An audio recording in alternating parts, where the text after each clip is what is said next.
Good evening once again, people of the internet.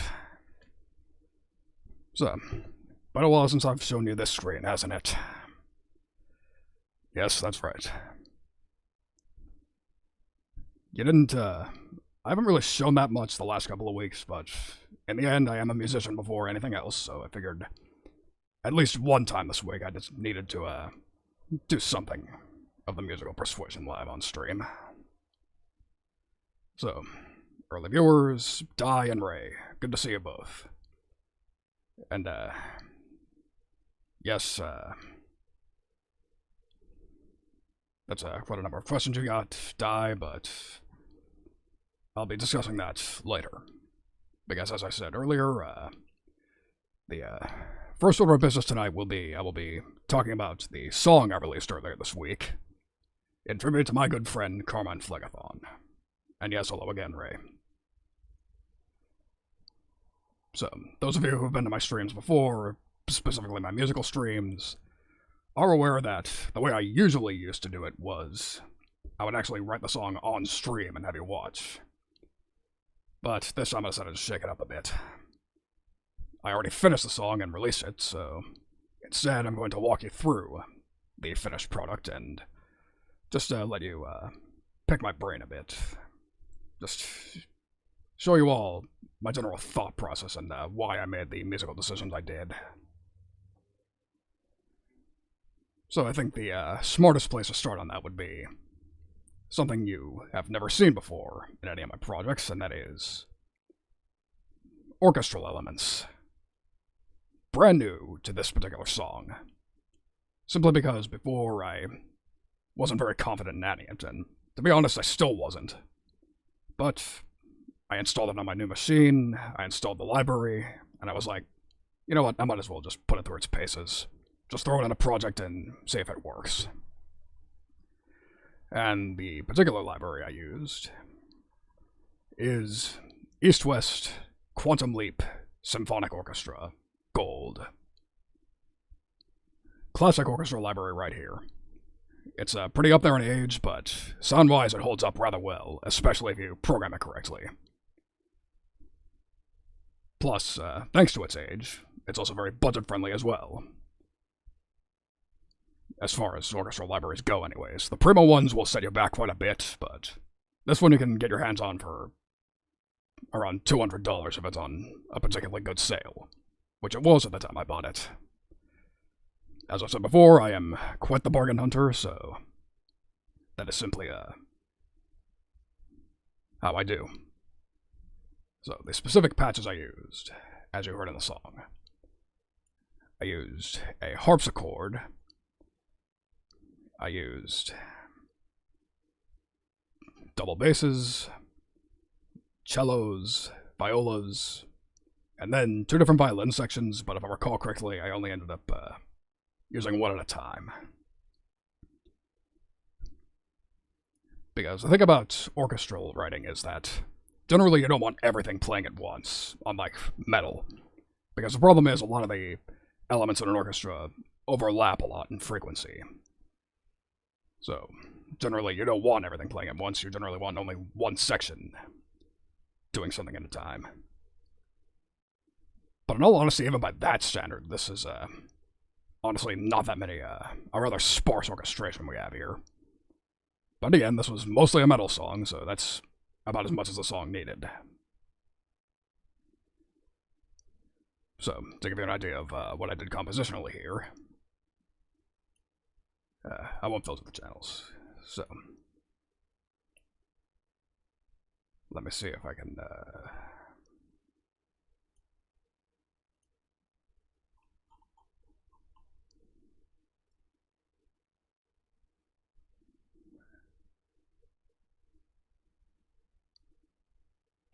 Sorry, I was trying to find a setting where I could color these notes.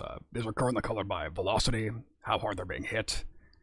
I was hoping I could find a way to, there's a way to sort them by channel instead. And that's probably here. There we go. Color notes by channel. There we go.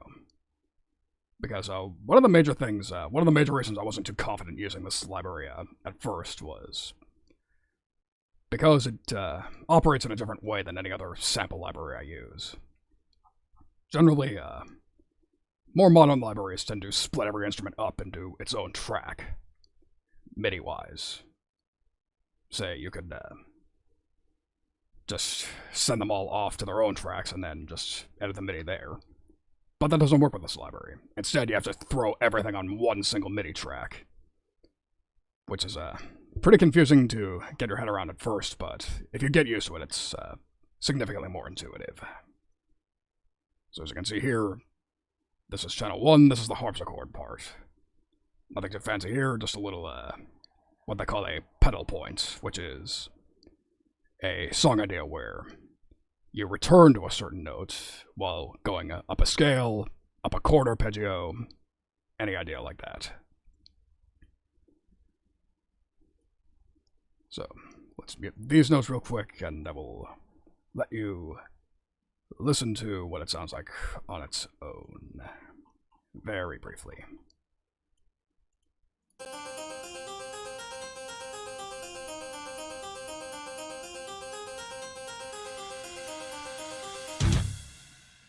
Whoops. Silly me, I forgot to solo the orchestral bus. I don't want the rest of the band playing at the moment. But yes, that's the, that's this part in a nutshell. So now, we will undo that particular action. And now we will single out this channel so you can listen to the other part, which is the double bass. So, obviously it's a bass, so nothing too insane going on there. Just a simple root of the chord sort of idea. Just making sure you know that we're in C minor, which is the key of this song. Very simple idea, because if you ask me, C minor is the most evil key out there. Generally, the very common in metal nowadays. And also, even before then, in film scores where they want to really emphasize that the song is supposed to be evil and scary, C is one of the keys they will default to. As a matter of fact, I'm not even going to bother playing on its own now that I think about it. And instead, we will move over to the next part, which was part of the build-up at the beginning of the song. I'm going to go to channel 3. This is the cello part. And if you observe here, it's just playing a simple little riff. Let's take a real brief listen to it on its own. Ish.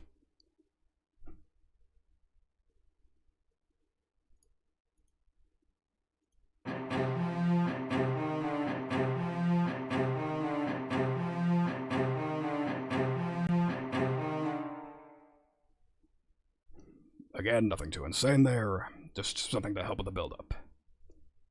And as a matter of fact, I use that exact same riff at the end of the song as another part of the build-up.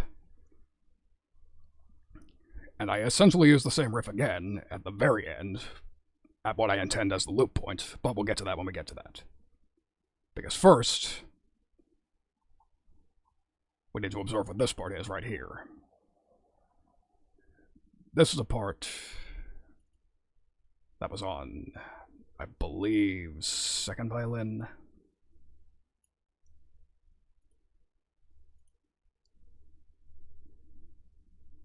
Or, okay, viola definitely, possibly second violin.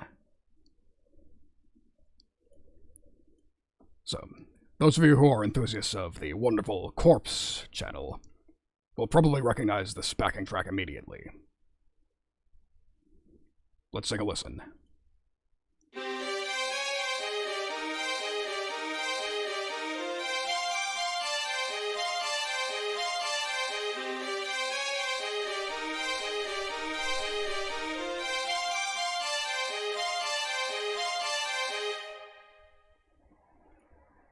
Now, I admit in context it was a bit harder to hear because I decided not to have it be front and center of the mix. It was supposed to be just an element to help heighten the epic feel of the chorus. But now that you've listened to it on its own, you probably get the reference. That is indeed an arpeggio part from Corpse's own song about our friend Carmine. I just heard that and I was like, wow, I need to ask her permission. I gotta borrow some motifs from that. This is just so amazing, and it has so much potential to, I can probably help, put that in a new context, give it a interesting little, new little take. Which brings me to the other. Yeah, I'm gonna jump around a bit here. I wanted to go instrument by instrument, but this is simply too good of an opportunity to pass up. Now, this part was significantly more obvious because this was the only thing going on in this particular part of the song, for good reason.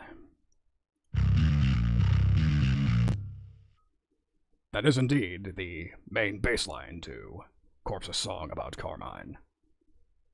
And that is the reason I decided to borrow some motifs from her. Because as far as I'm concerned, that song is absolutely iconic. And next to simply covering her music, or even better, writing my own original music for her, I figured this was one of the best ways to pay tribute to her. Because I simply find her to be an amazing VTuber and simply a great person to take influence from in general. Musical, VTubing, or otherwise. So, yeah, just had to pay tribute to her in some little way. So back up to the orchestral bus, let's go over the last part I want to discuss from here. Which is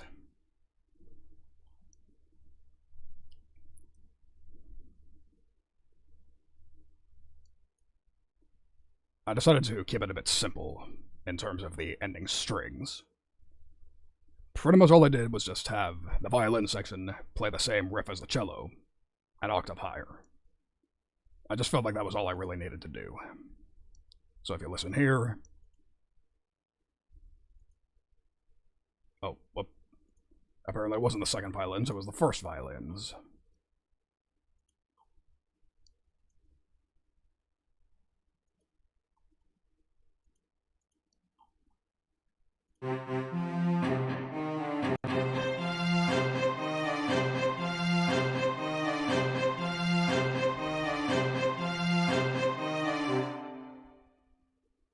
Yes, very nice, if you do ask me myself. I do eventually want to write pure orchestral music with this library, simply because it does sound good on its own. But that would require significantly more fine-tuning and programming, which I'm not too confident in doing at the moment. Also, hello Gail, good to see you. So with that, that's basically all there is to say about the orchestral, except for one comment about why I went with the harpsichord for the beginning. So, fun fact, the arpeggio part that the pedal point part that I initially wrote for the harpsichord, I initially wanted to write it on organ. However, the East-West Library does not have its own church organ sort of patch, and the free organ that I was using simply, if I may be blunt, didn't sound very good. Especially not for a part like this, that required instant attack. Get something that's a very quick 16th note sort of idea. And the out-of-the-box attack of the organ simply didn't make it sound very good. But come to think of it, I don't think you need to take my word for it. Let me just throw it up here.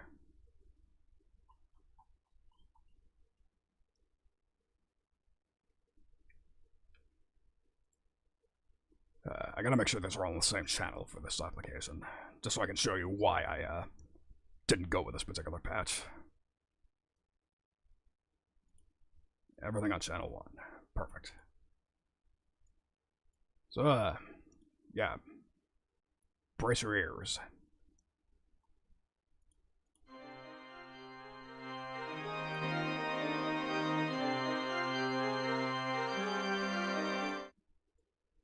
Or, wait, that's right. These were supposed to be muted. Because, that would be a pretty difficult part to play one-handed. You kind of need both hands for that, so having a bass part wouldn't necessarily be too realistic. And, well, I don't want to say, you are correct to point out that it does sound like Castlevania, but I wasn't particularly, I don't want to say it was a specific influence, because the thing is, Castlevania's songwriting strategy is generally about sounding, it lifts a lot from classical music. So if you write in a classical style, you're inevitably going to sound like Castlevania. Hence why this part sounds that way. So let's mute these events, and this was basically draft one of what this particular part sounded like.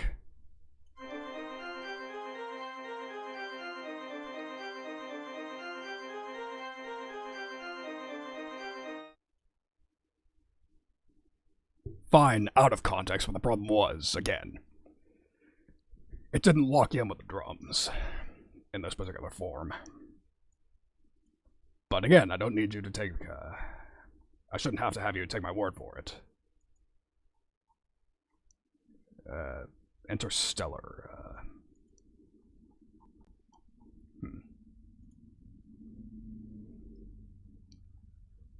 I don't know. Anyways, so here's the reason I didn't use this part in the final mix. Because once the drums come in, you will hear it immediately.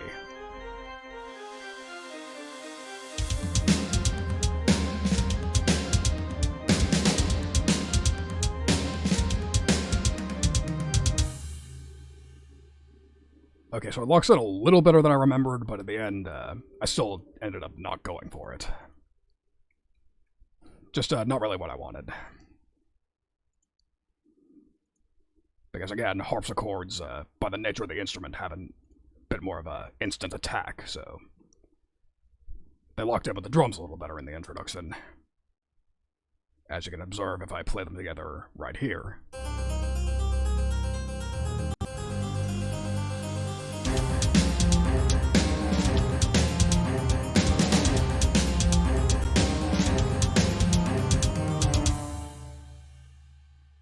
Now again, if you ask me, those lock in significantly better. They sound a bit more cohesive, more like they actually belong in the same place in the song. And with that, that's basically all I have to say about the instrumentation as far as the orchestra goes. Again, exceedingly simple, just not much going on, but that's by design. Because again, this is a symphonic metal track. Something has to give, like, the problem with symphonic metal is that every part is essentially trying to fight for the same frequency space. So, in the mix engineering stage, that means there's going to be compromises that have to be made. You have to emphasize one or the other, and engineer with that in mind.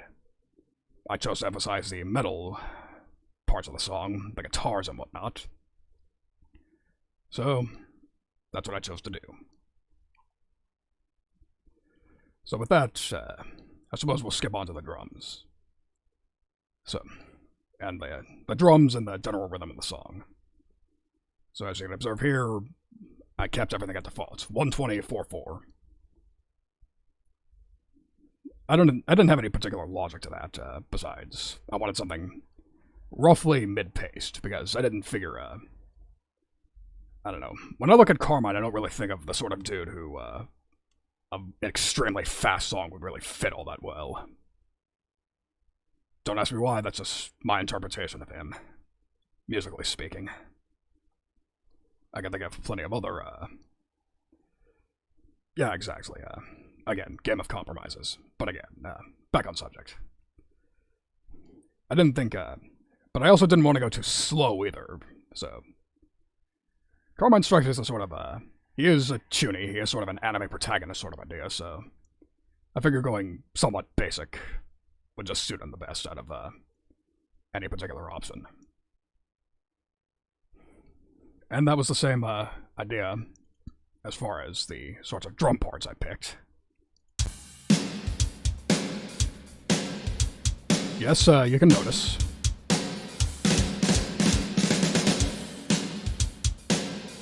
Nothing too intense going on, generally, just simple, like not full Lars Ulrich kick snare, but still simpler. Like none of the crazy metal shit you may have heard me use in other tracks. Because again, I don't think that would fit him. He's more of a, not exactly heroic, but more protagonist sort of characters. for that sort of character, you generally want something a bit more on the, not exactly chill, but more standard side. Something that doesn't take a... Just a... Then again, this is all subjective anyway, so who's to say if you even interpreted it this way? That's just what it is about music and art in general. Everybody's gonna have their own interpretations. So moving right along, this is the pre-chorus.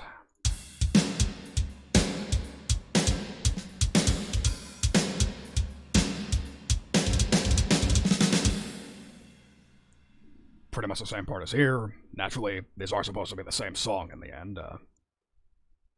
Although that said, since this is supposed to be a metal track, I did decide to pick more intense fills, obviously. Because obviously, Easy Drummer, which is what I usually use, it has plenty of grooves that suit more basic fills. Like, it has plenty of fills that aren't too technical or wild, but again, metal track. So I figured I would go for more intense. And speaking of ramping up the intensity, let's take a listen to the chorus drums on their own, very briefly.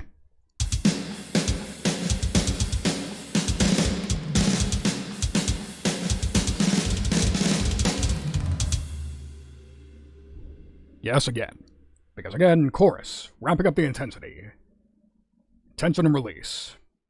First rule of music. Building up a lot of tension, and then we release it at the loop.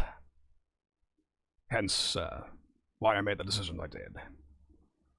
Just make it fast, make it intense, well, faster and more intense, because obviously I could have gone full blast beats or skanks or whatever, but again, that didn't suit him, as far as I was concerned. And then this little ending groove at the end, which is just generally the same as the opening.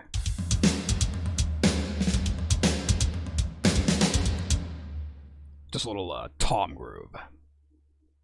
Something percussive, something almost like war drums, like orchestral sort of timpani sort of idea.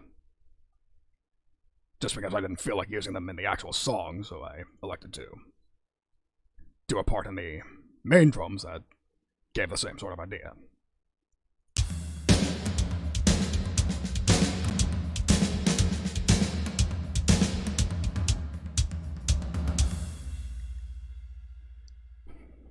But yeah, that said, listening to this back, I already have a bit of a regret in the mixing department.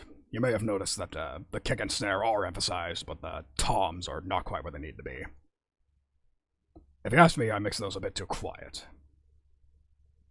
Because the problem was, towards the end of the mixing process, the kick and snare were completely buried in the mix, which is not what you want in a metal track, so I decided to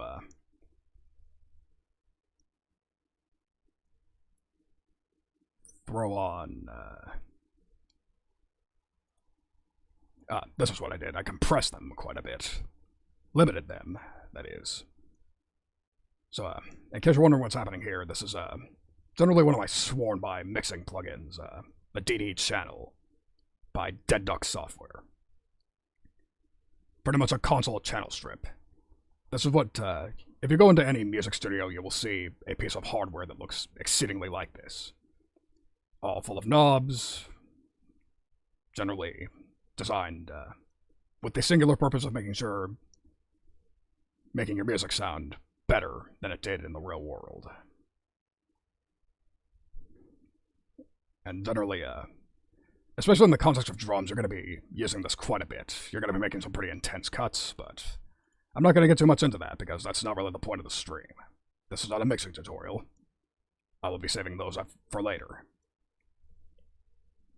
Which would be a good segue into future plans, but we're not there yet.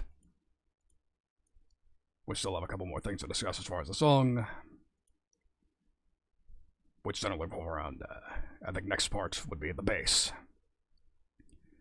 So you may have seen me in my previous music streams. I ended up using a function of Easy Bass right here, my sworn-by bass plugin,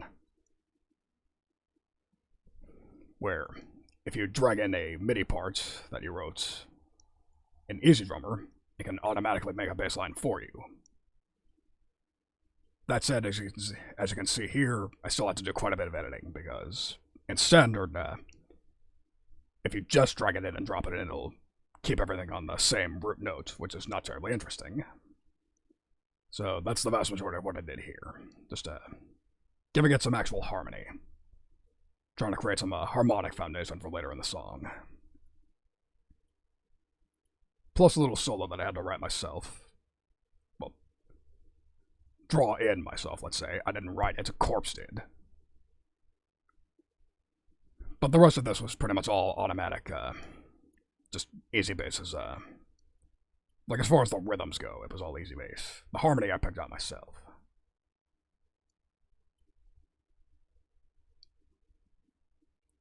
So with that, I suppose we might as well just take a listen to what it sounds like by itself.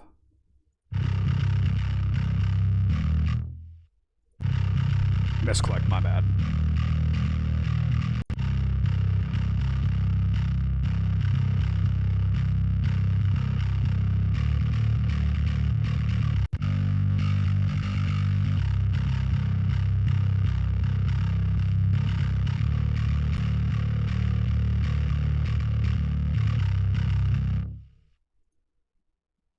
Just clicking around a bit, skipping around, because I don't want to give you the whole song. That would defeat the separate upload. Defeat the purpose of the separate upload.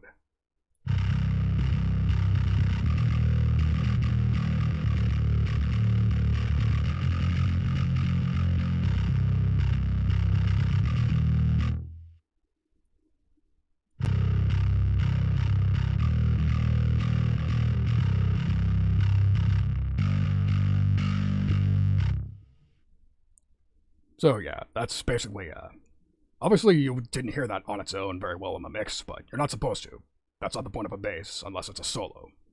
Like that one part. Now, although I did say this wasn't exactly a mixing tutorial, I figure I might as well, show off a mixing technique I did use.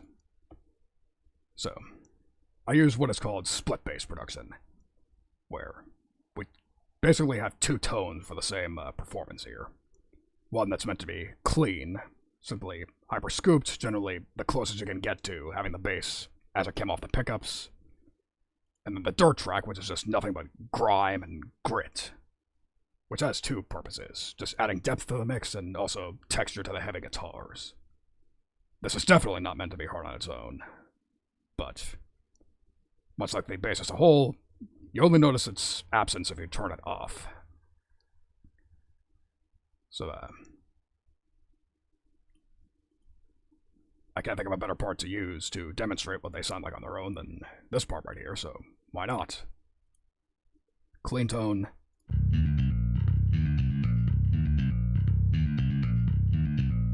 Again, very nice, very even, smooth. And now the dirt track.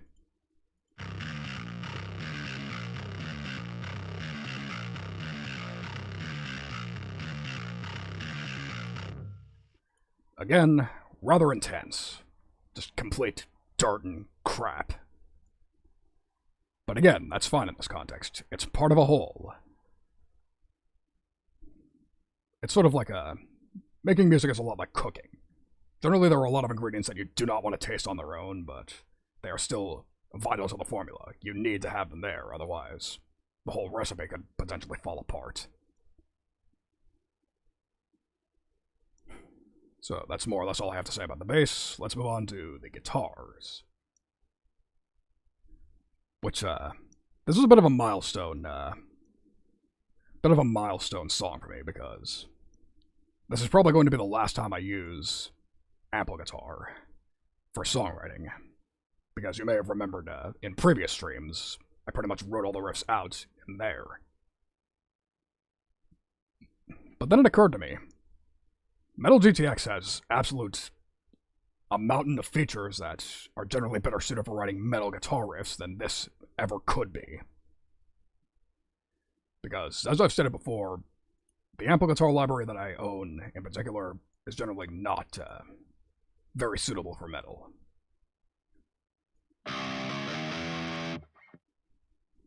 Which is hard to tell there, because I still have the metal signal chain there, but generally, this was clearly designed more for sort of jazz rock, clean, or slightly dirty tones in mind. Doesn't do metal all that well. But yet I still found, which means it's great for writing clean guitar parts like arpeggios, chords, that sort of thing. But you may have noticed it in previous streams. I was giving myself a bit of a headache trying to write metal guitar parts in it. Hence why I decided to, after writing the verse in there and going through the same headaches off camera, something clicked with me as far as Metal GTX. Now allow me to show you the critical component that I was forgetting about. The P5 switch right here. Control change 32. What does this mean? Well, if I open up the part right here, down here, this little section, this section right here of the piano roll, this is essentially where you write in MIDI data.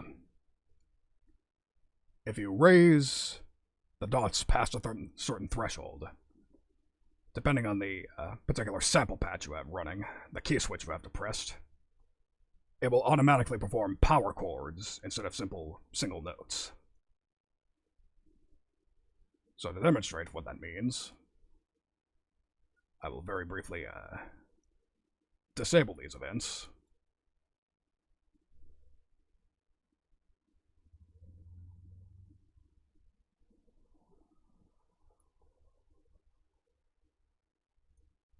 Somehow. I'll just delete them and Control-C it back in a bit. So, here's what the part would sound like without using the power chord switch.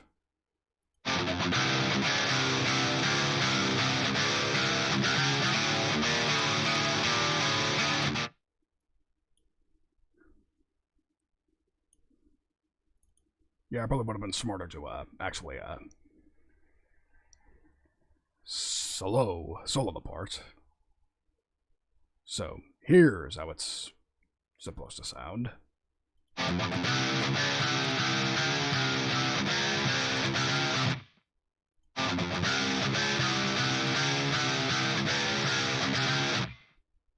Again, nothing but single notes. However, if I do a bunch of Control-Zing,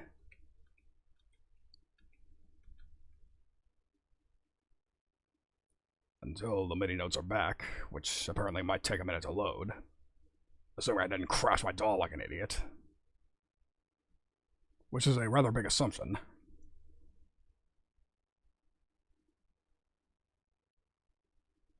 We'll just give it a moment.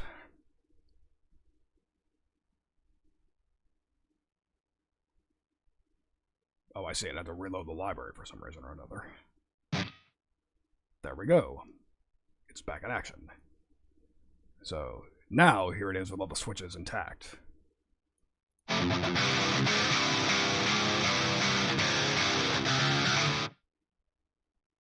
Significantly more powerful, much punchier. Just more what you would want out of a rhythm part like that. Because again, metal track, gotta keep the intensity up. And with that little feature in mind, it finally occurred to me that it would be significantly easier to write metal riffs in that sort of style. I don't have to click in every individual note like I would in the Apple library. Kind of raises the question why I thought it was easier in the first place, but that's just how music is. It's a never-ending process. Never-ending learning process.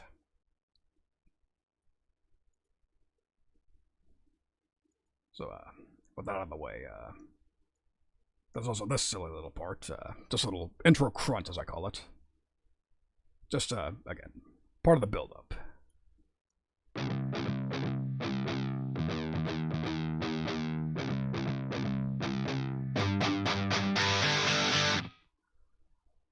Now again, it sort of blended into the orchestra in the final mix, but I figure I might as well show you what it sounded like on its own.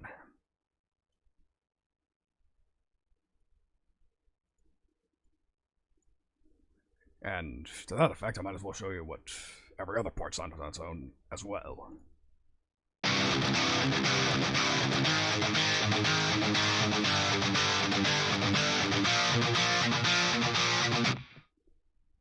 So yeah, that's an awful simple riff for the rhythm, but that's intentional. There was also the violin lead line going on, and also the lead guitar line going on, which we'll be discussing in a moment. Again, in these sort of contexts, something has to give, so that's exactly why I made the decisions I did. Just kept it simple. Nothing to really draw attention away from the rest of the mix. Now, as for a riff that was actually supposed to be a little more center of attention, we have this riff right here.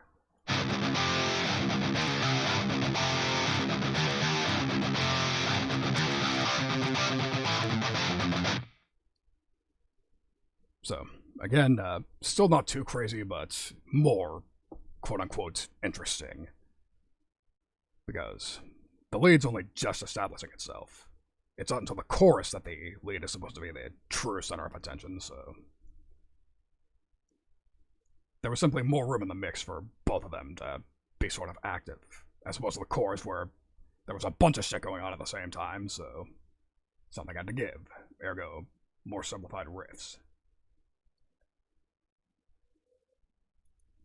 So, last thing there is really to discuss as far as the rhythm goes is the harmony. So, the reason this part sounds the way it does, this is generally me borrowing from classical again, slash, I suppose you could call it Castlevania influence, but it would be indirect in this case. This little descending line is actually descending a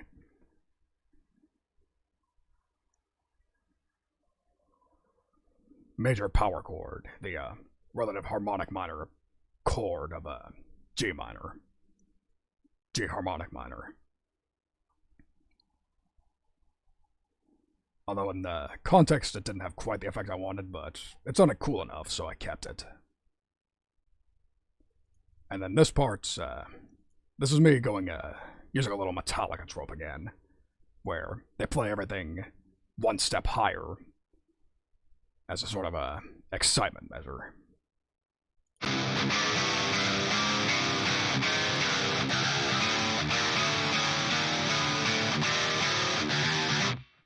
Just sort of disregarding the theory, just doing what sounds cool in a general sense.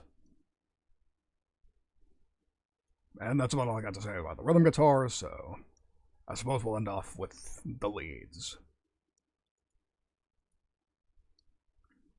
So, here's what it sounds like on its own.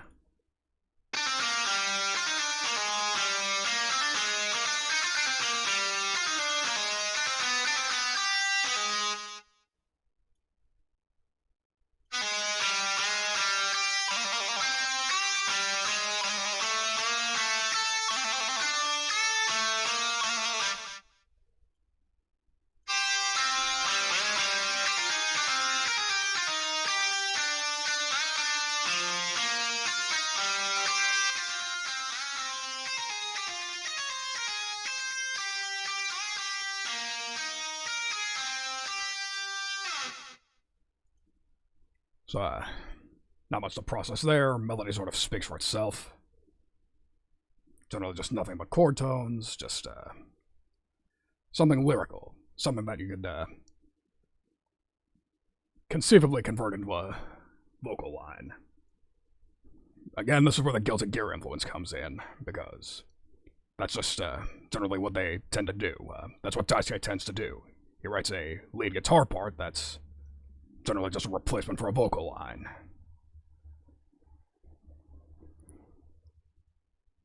Plus a bit of a harmony part over here, which I had very slightly panned, just to ensure that they had their own space, but they were still pretty close to the center of the mix.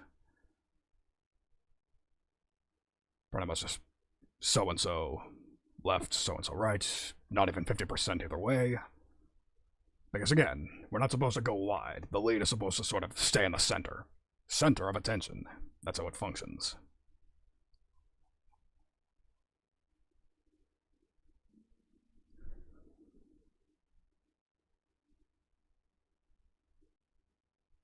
So, again, I don't particularly feel like talking about the mixing, so I suppose the last thing I really want to discuss about this particular song is how I mastered it. Or rather to say, how I didn't master it. This is the Hornet Master Tool by Hornet Plugins. Very budget-friendly Italian company. Makes a lot of mixing plugins, just all kinds of amazing software, but very budget-friendly too. Like, he also puts his stuff on sale all the time, so you can get the sort of fantastic mixes that professionals get for maybe $10 at most.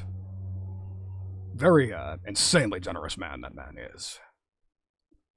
It's a one-man company, I should probably have said that initially. So, this particular plugin is basically what it says on the tin. It automatically masters the track for you. Because I am not a mastering engineer, I don't have the first clue how to do that. So I basically just let the software do it for me.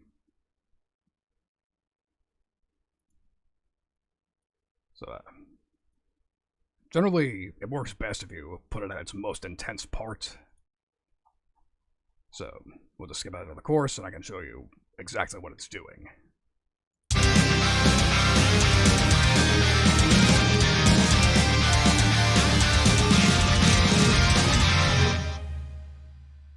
So as you can see here, it was essentially clipping it, ensuring that it didn't go past a certain threshold, giving it a little final corrective / glue equalization, and finally targeting how loud it's supposed to be in the end. Generally, because obviously, you may be aware of the phenomenon called the loudness war, where any given amateur engineer, and even a lot of professional engineers, would insist on being competitive, making sure your mix is as loud as it can be before it starts doing legitimate harm to your ears. But that's generally not the approach I like to go with. Generally, I don't want it going up. Like in a commercial grade record, it would probably be in the red here, but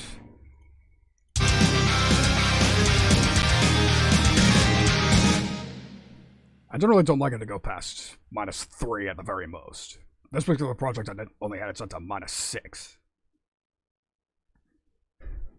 Although, this may be bias on my end because the audio setup I have now tends to make things a little louder than they should be in the real world. Because the thing is, I'm not mixing on a professional setup. I'm actually mixing on standard listening headphones, which any mix engineer will tell you is a cardinal sin. You need studio monitors. And I agree with that assessment, but I'm not exactly working with the highest budget here. Good set of studio monitors will generally, they'll set you back like $300 for a good pair at the very least. And up to $1,000. So, obviously that's not within my budget. That said, there may be an opening for you to fix that, but we'll get to that in a moment.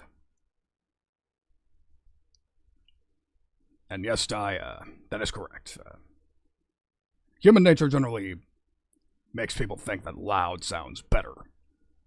And sometimes that's the case, but a lot of other times, you want to, in a musical context, you generally want to keep the dynamics. You want everything to breathe. You want everything to sound as it did before, as opposed to completely fucking squishing it. Or, yes, hear it all. That's also valid. My preamps are generally pretty quiet. Especially mine. That's why mine is almost at max. Because again, my particular audio interface has this nasty little, I don't want to call it a bug, but if I put it past, like, there's like a threshold where generally it's either at the best gain I can have or else just a buzzy piece of shit. Oh shit, a raid? Who is it?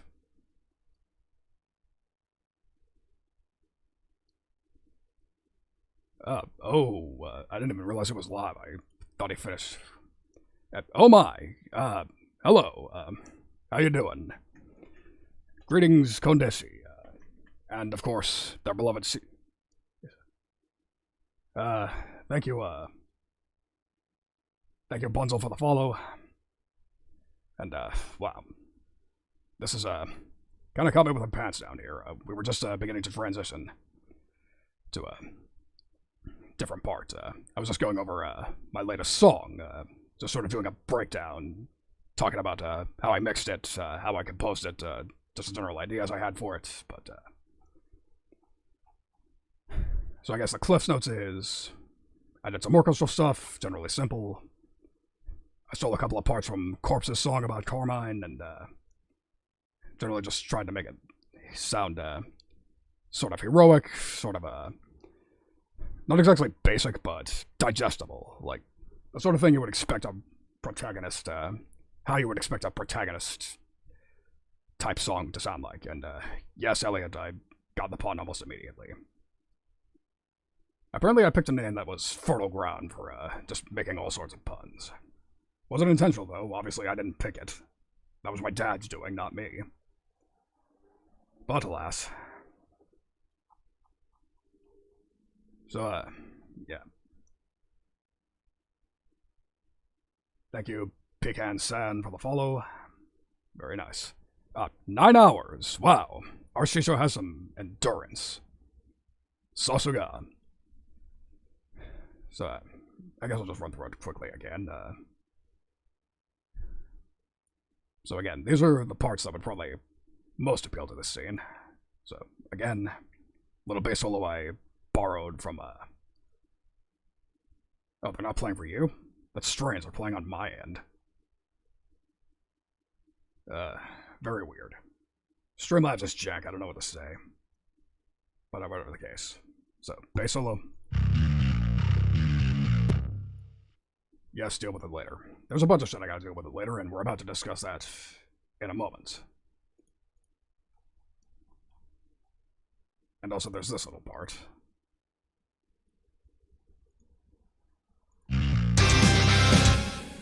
That I have to solo up. I didn't want to have the whole mix playing. That's not the point of this stream.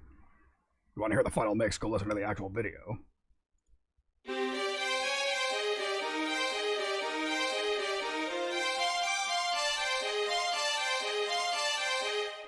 Again, both parts that I borrowed from the lovely Corpse channel.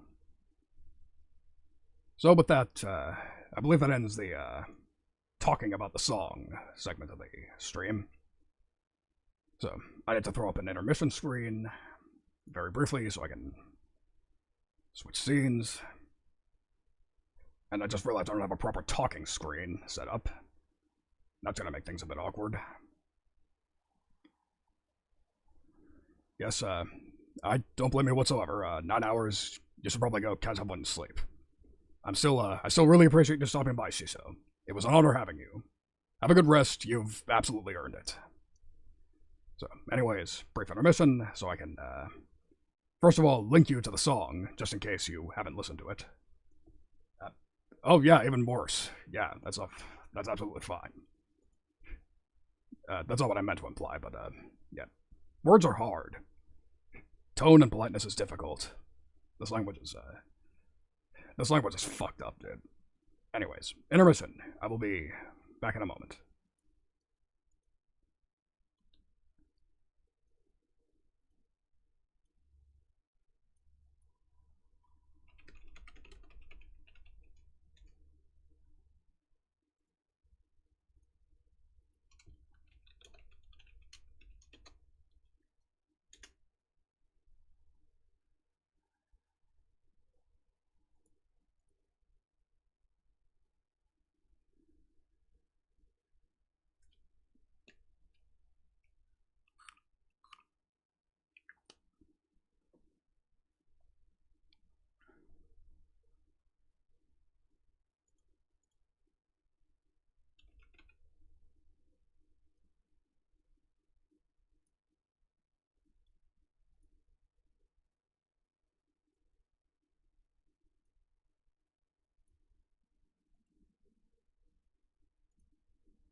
here's what I'm going to do. Just bring myself up to the center, with the DAW as the backdrop. I should probably have made an actual chatting screen, but what are you going to do? So, now we come to the part where I speak about my future and what you can expect out of me going forward. So, for those of you who have not heard the news, during yesterday's stream, I finally got enough followers to justify becoming a Twitch affiliate. I have met all the qualifications, I just have to actually apply. Which, for obvious reasons, sounds very appealing. Because who doesn't want to, like, if you're somebody like me, why wouldn't you want to go for it? Just in the position I'm in, it simply made more sense than not. However, that said, I'm actually not quite sure how exactly to handle that. What exactly people want out of me. Just, what to do in general. Because the thing is, it's a big commitment, and generally, it's your opinion who is going to shape the direction of my channel going forward. I have a lot to think about, but obviously no man is an island. Obviously, you have a lot of input. Your ideas are generally going to be of significantly more help. Just have a lot to think about. So,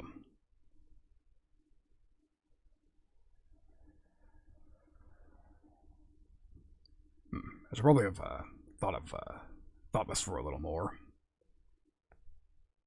because I'm actually even less sure than I already was initially what to do. Alright, so content-wise, I suppose I'm doing well, except for the fact that, obviously I should probably de-emphasize music streams, because obviously there's only so much entertainment value you can squeeze out of these for non-musicians. I did try, but the views sort of spoke for themselves on those kinds of streams. And, if you ask me, I think the Rosen streams, the Rosencroix streams have been, almost where I came into my own in a way.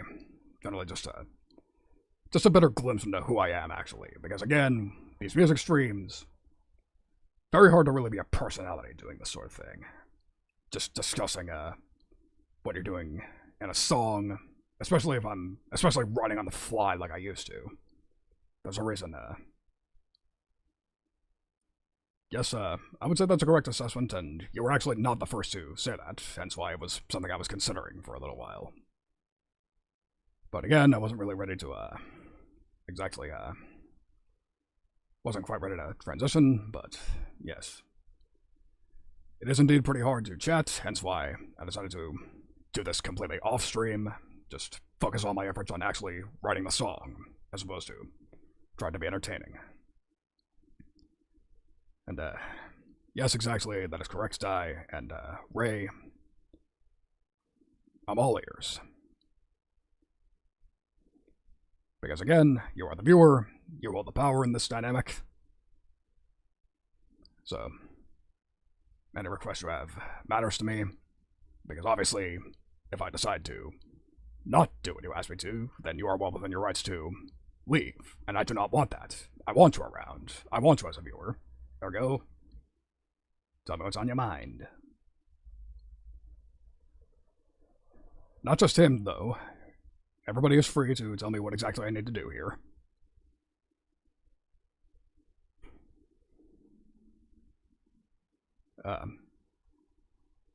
Yes. Breakdowns of songs I didn't write. Yes, that is a very good idea. That said, like, the only reason I didn't do that is because I'm hardly, that's sort of a saturated market, if you will. There's a lot of people doing similar ideas at the moment. But I suppose, it wouldn't hurt. And yes, that is a concern, because obviously, I'm not sure if any of you are aware of the, YouTuber Rick Beato. He is another, music teacher, apparently one of this world's most qualified. he sort of did videos exactly like you suggested. He took songs, broke them down, discussed them, and the record company responded by muting him and claiming all his copyrights, claiming all his ad revenue, like the greedy fuckwits they are. All in the name of for the crime of trying to educate people on how music was made. It was a ridiculous situation. This happened a year ago. I'm not sure how he got around that. I'm not even sure what he's doing now. He probably pivoted to pure music theory, because that's a lot of what he was doing in the first place. However, that's generally that's the only reason I would be reluctant to make content like that. But again, still quite a lot to think about. And then, I suppose we should move on to another thing I had on my mind. Since I'm becoming affiliate, there's the issue of the general Twitch dickery that comes with it. Because obviously, there's a lot of what's the name of that mechanic that people tend to fight over? I mean, I suppose that's true, but at the same time, like, the way I think of it that way is simply because it doesn't set me up for any surprises. Generally, any good business will run on a customer is always right sort of approach. Like, sure, you run into assholes every now and again, but at the same time, it's generally better to assume that they are simply giving you their opinions, simply... It's safe to assume that they want to stick around until they prove to you that they're just there to fuck with you. Which, thankfully for the most part, I have not had to deal with in the moment. Everybody who's actually stuck around has been absolutely gracious. Just an absolute pleasure to make content for. And I do really want to,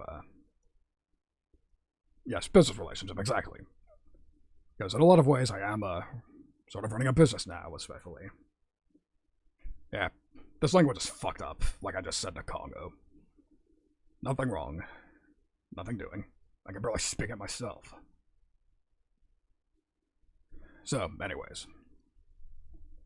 Like, especially, this brings me to the fact that, I'm qualified for affiliate, but generally, the only reason I haven't applied for it right away is because I'm actually going through some financial fuckery at the moment. So,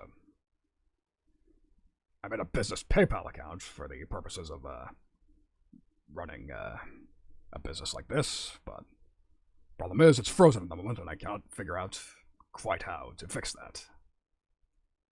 So, actually becoming an affiliate truly might actually take a minute to actually get sorted. Because obviously, I need some way to actually accept money from people, assuming they even want to give it to me. But I can't exactly accept it at the moment. For the reason I just stated. Well, if that's the case, I mean, I suppose,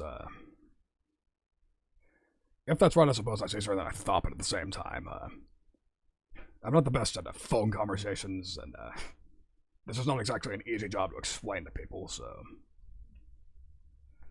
Quite a bit of negotiation I've got in the near future, but if you want it, you've got it. Because again, I qualify for it, so why the hell not?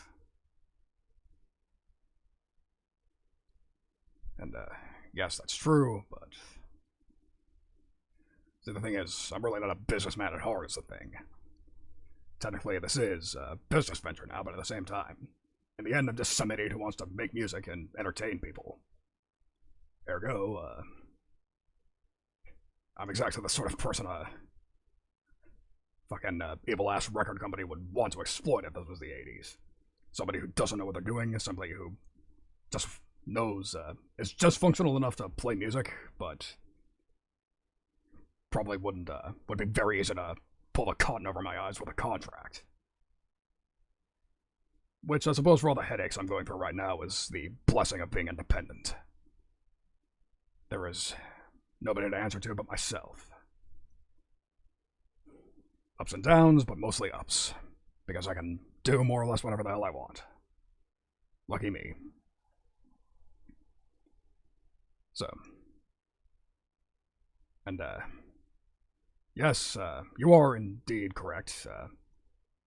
Because the thing is, the only reason I didn't prepare music tracks right now was simply because this was an off-the-cuff sort of thing. I didn't really prepare. I'm really not a ZATSUDAN sort of guy in the end. I don't really like to just talk. I'm not Carmine. I can't make that shit work for myself. But yes, as a matter of fact, eventually, if I have enough downtime in a week where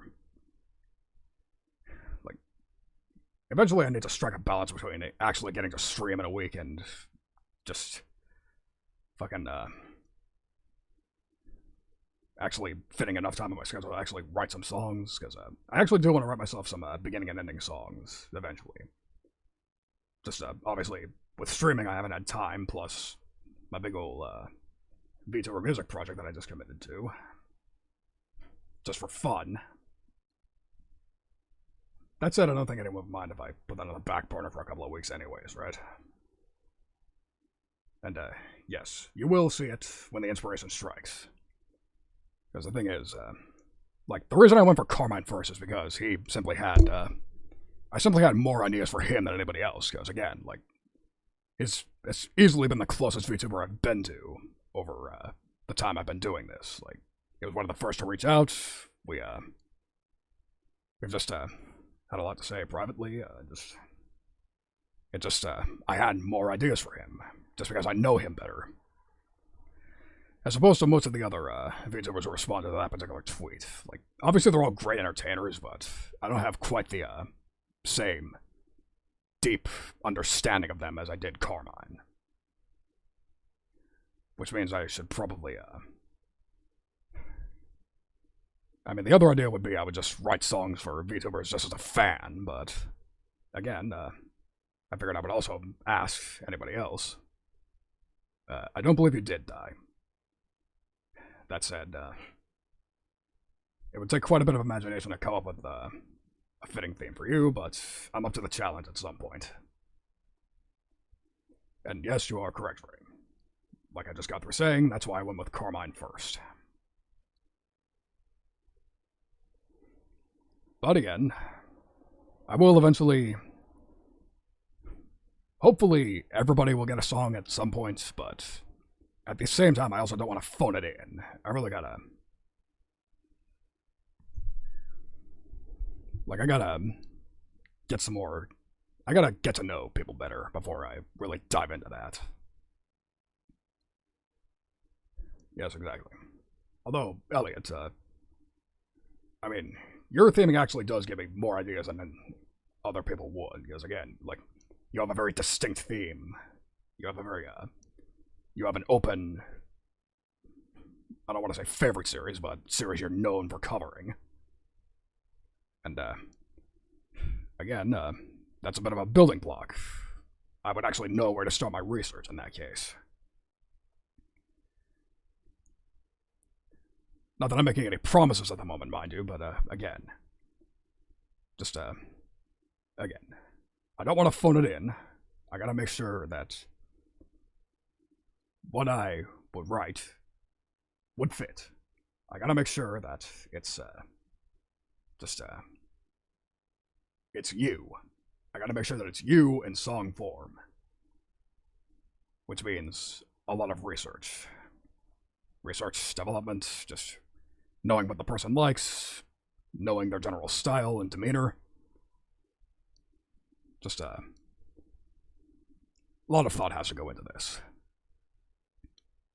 And yes, you are indeed right, again. So the last real segment I have in mind for this ZATSUDAN is, I should probably brainstorm a bit with my dear audience about essentially really starting to get into the Twitch swing of things. Because in a lot of ways I do really still feel like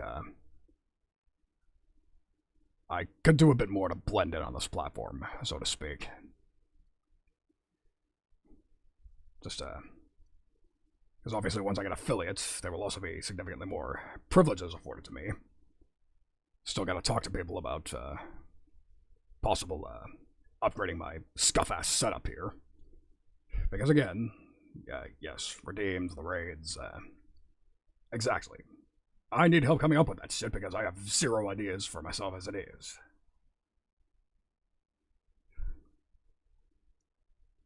Just because, see, there's a reason I got my start on YouTube. You didn't have to think about that sort of thing. You could just sort of throw on a live stream, just fucking, just go with it, roll with it. Just perform live and not have to worry about playing the game. But, if I'm becoming a Twitch affiliate, I feel like I have a bit more of a responsibility to actually, fit into the platform. Actually, do some work. Bounty hunting stories. That's already a very good idea. Yes. Because again, I've tried to do similar things on stream, but again, having a prompt would actually be rather helpful. Because again, it's kind of hard to shoehorn that sort of thing in, as you've noticed. Generally, there has to be a good bit of downtime for me to actually have the capacity to actually think of, to recall stories of my past that way. Because obviously I'm not exactly the most unbiased opinion in the room here, but I honestly do think I have a pretty interesting story behind me, and I would like more opportunities to share it with the world. Simply sensible and reading redeems. Hell yes, that would be very fun. That said, I would have to think about how to get a redeem like that without killing the flow of the stream, so to speak. Because obviously, if I were to read something, I would need to, like, obviously pause the stream and go look up whatever they wanted me to read. Or no, they could just comment it, that's right. But then, that would have to be, I'd have to set some rules in place, because obviously, this isn't Fiverr. I am not willing to do anything for redeems. Gotta draw lines someplace. Because sure, this is fun and games, but cannot really afford to just do literally anything people want. That would be silly. Yes, good to know, Dai. That helps a lot. Because again, I'm not a real ground rule sort of guy. I like to think I'm a bit lenient, but at the same time, there are some silly, there are some silly people out there who are really just trying to get people in trouble, and I do not want to give them the opportunity to do things like that. Freeze redeems, yes, exactly, precisely. Yes, that is a handy feature. As a matter of fact, I was actually in Velik's stream the other day, and I pretty much got a crash course in what to do from her, unfortunately. That goddamn Valley Girl accent. Like, it was nice and funny the first time, but when people just kept redeeming it and she had to stick to that voice for fucking 45 minutes, it was like, yeah, you need a cooldown on that. Like, I suppose it was a funny, in the long run, it was a pretty funny moment, but at the same time, like, that was ridiculous. That was like, yeah, I cannot allow people to do something like that to me. Would just, completely make things silly. Yeah, sure, it's fun for you, but yeah, trying to waterboard me like fucking Nina. Again, silly people. Some people just get their sick kicks, however. But yes, learning experience. That's really what life is all about. Learning experiences. In a lot of ways, looking at mistakes is very helpful. Just gives you a good idea of what not to do. Yeah, that's not a wise idea. I will most certainly have a cooldown on mine when the time comes. I mean, I suppose you're right. And again, like, come to think of it, like, sure, it can add to the entertainment value, and, like, I didn't say I don't mind. I didn't say I mind being derailed so much as, I just want to make sure people are derailing me in the right way, so to speak. I don't think that made sense, but whatever the case. And yes. So, what content I'm doing. So, yeah. I remember back on my debut, I said that I initially wanted to do 2 music streams and 1 gaming stream, but something tells me, that that's not really sustainable if I'm going to be, getting a bit more serious about streaming, as it is. I think I may have to reverse that. 2 gaming streams to 1 music stream. Although, that said, I suppose I'll spoil my plans for next week ahead of time. There will be no music streams next week. As a matter of fact, there will be nothing next week. Nothing but Guilty Gear plus R. Because, as you may know, I registered for Garo's plus R VTuber-only tournament. Which you may have seen. I was on stream with her, Carmine, and a couple of her other friends. Doing reps live. So I figured I should probably get a bit more serious about grinding out that game. Getting more familiar. So, I'm not sure quite how many streams I'm going to do next week, but however many I do, that will be the plan. Nothing but plus R refs. Probably player matches, maybe with other people, depending on who shows up, but whatever the case. Plus R, plus R, plus R. I gotta grind that game. I need to get serious, lest I get humiliated on stream. More so than I already have been in the past. Because it's one thing to have to make people deal with scuff, it's another to look like a scrub in a fighting game. That's another level of embarrassment, if you ask me. Because sure, I can justify missing FRCs or forgetting that force breaks are a thing, but at the same time, like... I still, there's just a lot more practice to do. I want to surprise people with my skills. Positively. So... Yes, exactly. Music streams do generally take more effort, which is a lot of the reason why I've sort of stepped back from doing them. Because sure, I like writing music, obviously, but at the same time, it's hard to really make that particularly entertaining. Although I could go full crimbo and just quietly do it without a mic, but again, that would be arguably even harder to keep an audience retention for.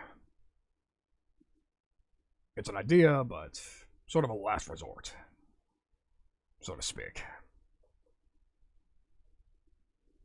Yeah, just a lot to think about. A lot to think about, and a lot of artist seeking I have to do. Because obviously, affiliate means I get access to emotes, and I have to sort of touch up my loading screens and shit. Get some actual layouts done. Because obviously, if I'm going to be expecting money out of people, I gotta look at least somewhat more professional than this. As you, may expect. Especially considering, little, news on my Live 2D rig. Unfortunately, my, chosen papa is apparently rather backed up.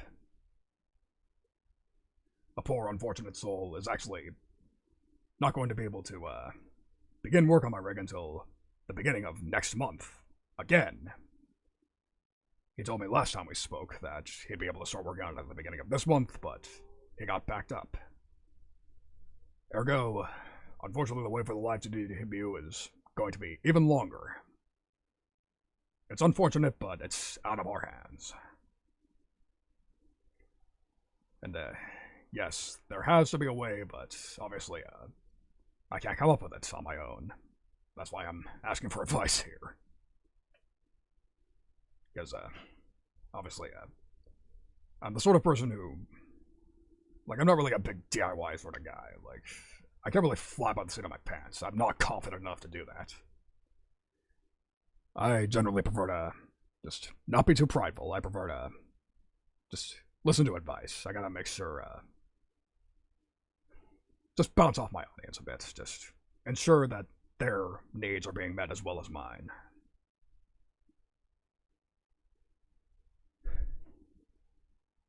So, yeah. With that, that's pretty much everything I wanted to talk about today. So, yeah, that's the bottom line. This song was a success. My streaming career so far has been fairly successful. It's just about time for me to step up to the next level. But I'm obviously going to need quite a bit of help with that. Rising tides lift all ships and all that sort of stuff. So, yes, thank you again. I am, in the end, very proud of how it came out. And I'm hoping that my future songs, this is a new benchmark for me, if you ask me. This is, hopefully, a bar I will not only be able to match, but eventually surpass.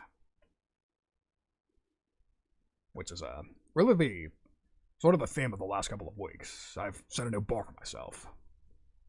If you ask me, the Rosencrantz streams have been going really well. I have actually managed to find a way to be somewhat more myself on stream, arguably a little more entertaining. And I'm hoping that I can somehow keep that rolling. Because I will admit, the Brutal Legend copyright strike thing really did devastate me more than a little bit. It was just such a me game, and the fact that I couldn't, that I basically can't safely stream it again,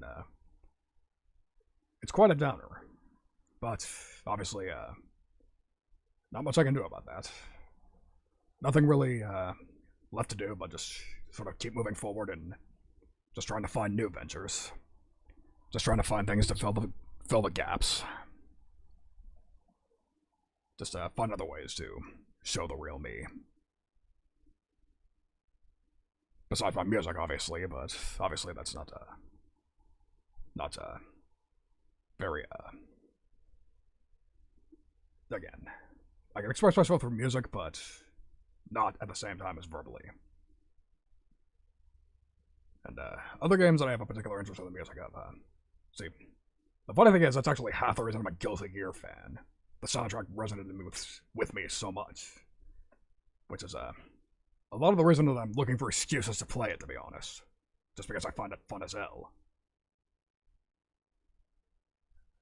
As for Dark Souls, see, the problem with Dark Souls is I'm generally a more Unga sort of player. I prefer to attack.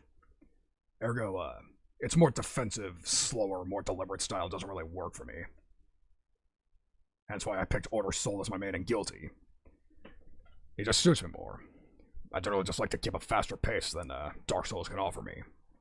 Not that I think it's a bad game at all. Like, there's a reason it's very popular, and obviously, it has a good following for a good reason. Just, not my sort of game. However, there actually is this one game that I've been thinking of streaming,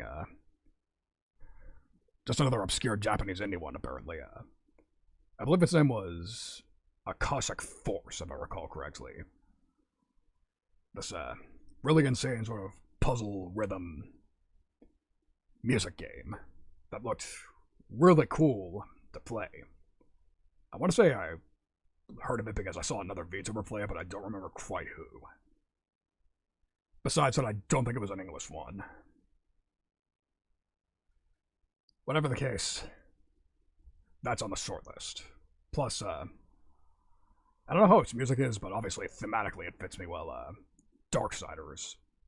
I really do want to play that game. Because again, like, it's based on the Four Horsemen of the Apocalypse. That's a absolutely classic myth for a metal-themed, like, how many metal bands have made songs about the Four Horsemen? It just makes sense. And then, let's see, there was one other one that I was thinking of. I mean, obviously, once the Plus R tournament's done, I also want to broaden my horizons. That's not the only fighter I want to play, because the thing is, like, I like all kinds of fighting games. I consider it my favorite genre.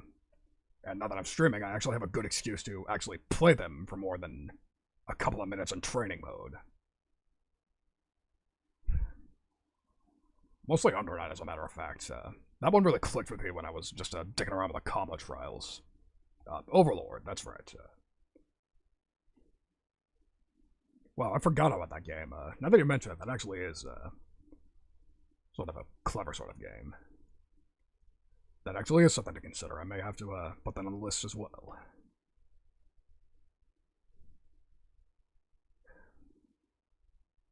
Let's see. See, that's the thing about metal-themed games. They're few and far between, and the few ones that do have licensed music, which means more disasters like what happened with Brutal Legend. And that's generally not what I want to happen. It's just a rough situation that I do not want to repeat, regardless of how much fun it was in the moment. But that's for my own research. That's up to me to look up. Probably, but at the same time. Just got a lot more thinking to do. That's really the theme of the last few days. A lot of thinking to do. A lot of movement towards the future. That said, I feel confident. I feel like we're hitting a good stride here. Like, I know I said that before in the V-Road era, but this time I feel significantly more, like I mean it this time. Like, I feel like I'm coming up a bit more. Like, I'm starting to realize my potential a bit more. I could, actually make something of myself here. Actually carve myself a little nice niche in this scene. I'm getting closer to the goal. I'm feeling good. Just generally feeling good about the future. And I really do hope that the rest of you will do me the kindness of joining me on that. Because again, I do put a lot of emphasis on how much I appreciate you all, so yes. Also, hello, Yusakun. Pleasure to see you, unfortunately, kind of a pity you caught me at the very end of the stream, but no matter. So, recap. I was just talking about the song I made for Carmine. And, oh, lurking, that's right, good. So, you probably know what's up then. Just the fact that I have a lot of planning to do for getting ready for affiliate. Although I suppose, so I guess I'll give everyone a sneak preview then. So earlier I discussed the Twitter thread where I told VTubers, hey, if you want a song written about you, reply to this. And you were one of them. The other day I actually came up with the beginnings of a idea for you. So yeah. By total coincidence, you're actually at the top of the list now. Yes. And thank you, I really appreciate that. So yeah. Kind of silly that he was one of the later respondents, and I came up with an idea for him first, but that's just how it goes sometimes. Creativity doesn't discriminate. Creativity doesn't care who came in what order. Generally, if you just have an idea, you just go with it. Exactly, when it comes, it comes. So, yeah. With all that said, that's just about all I got to say. More or less, just the end of the show for the night. Just, not much else to say. Just, look out for me. Follow me on the path to actually making something of myself. Ensuring, yep, exactly, rating. Let's, cut the chatter and let's see who's on. So let's see. We have Seryu, Koki, Shadow, Peony, and Otunai. Sort of somebody I met through Cece. Yes, hopefully it's inevitable. Would be very nice. Very nice. I do plan on putting the work in. I want to incline just as badly as you want to see it.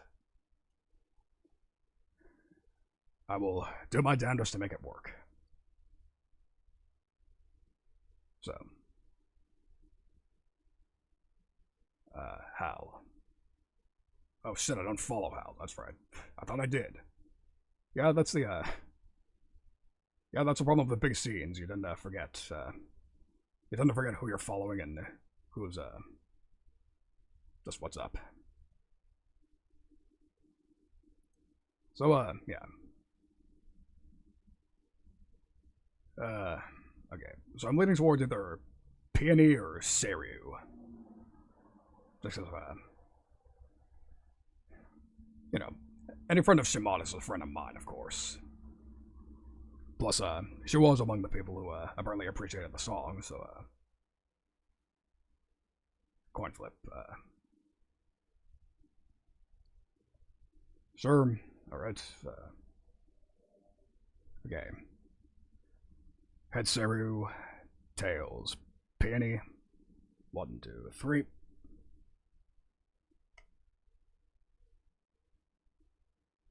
Yep, looks like we're doing Seiryu. Yep, Seiryu Komatsu. Why not? So, prepare yourselves. Let's go say hello to our friend Seiryu. And thank you all again for attending. Thank you all for getting me to this fantastic milestone that I'm at. And have a good night.